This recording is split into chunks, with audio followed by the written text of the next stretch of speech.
Hello, ako si Valian L. Bandala, 22 years old, taga Digo City. Dire sa among walay klaro na cellular signal. Nakoy all previous provider nako, moingon sila nga up to 30 devices pero 5 devices pa lang lag na jud siya. Mao ko ginagamit sa online selling pero nagaputol-putol lamang gud siya. Nangita ako og laing internet provider, nakita nako ang Converge, Bida Fiber, wala ra kaabot og libo-libo. Nagduha-duha ako una anong barato ang Converge, nganong barato ang Bida, base na ay hidden charges. O basig maparehas sila sa ako ang old service provider o basig pangit ang ilahang service.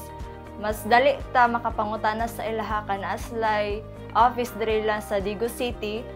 Mga 3 months na ko nila nga subscriber, dako jud kay siya tabang sa ako alabi na kay online seller ko, kay kini ako ang source of income. So mao to dako kay tabang ang Converge Bida Fiber sa ako naga-online video call pud mi sa akong partner nga naa sa layo, nga naa sa Davao nagtrabaho, ug sa ako ang baby pod nga mao yang ginagamit pang watch og YouTube.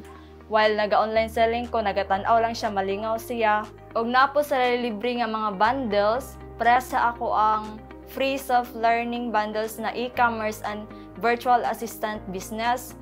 Gusto unta ko magkwela about anang VA.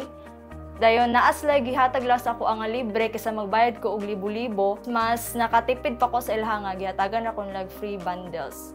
Ako si Pinky, isa ka satisfied bida subscriber diri sa Digo City og proud ka bida.